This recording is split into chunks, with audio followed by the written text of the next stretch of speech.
Hello மக்களே, இன்னைக்கு சூப்பரான ஒரு சாப்பாடு கேட்டியளா? இது நாம் இன்னைக்கு என்ன சாப்பாடு கூட்டலான்னு பார்க்கலாமா? பொரிச்ச மீன், சால மீன் பொரிச்சதை கேட்டியளா? அடுத்தது நல்ல முருங்கக்காய், முந்தானை முடிச்ச முருங்கக்காய். அடுத்தது பார்த்திங்கன்னா கத்தரிக்காய் தொக்கு சூப்பராக இருக்கும் கேட்டியளா?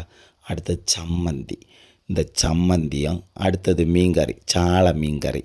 இந்த வெல்லம் வச்சு எடுத்து விரவி வச்சு தின்னா அப்படி டேஸ்ட்டாக இருக்கும் கேட்டீங்களா மக்களே. நீங்கள் இதை ஒருக்கா ட்ரை பண்ணி பாருங்கள். செம சாப்பாடு. இன்னைக்கு மத்தியானம் ஒரு பிடி பிடிச்சாச்சு. உங்கள் வீட்டில் என்ன சாப்பாடுன்னு சொல்லிவிட்டு நீங்கள் கமெண்டில் பண்ணுங்கள் கேட்டீங்களா. இந்த சம்மந்தியம் வச்சு சோறவையும் விரவி எடுத்து அப்படியே வாயில் போட்டால் அவ்வளவு சுவையாக இருக்கும் கேட்டீங்களா. எங்கள் வீட்டில் இப்படி தான் நான் தின்னியது. உங்கள் வீட்டில் நீங்கள் எப்படி தின்னுவிய? அப்படி அடிப்பொலி சாப்பாடு. நீங்களும் இதே போல் நல்லா சாப்பிட்டு வயிறை நிறைங்க. நாம் வாழியதே சாப்பாட்டுக்கு தான் கேட்டீங்களா மக்களே. நல்லா சாப்பிடணும், அதில் வெக்கம் ஒன்றும் படக்கூடாது.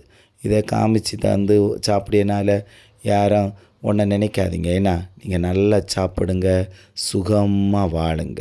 பாய்.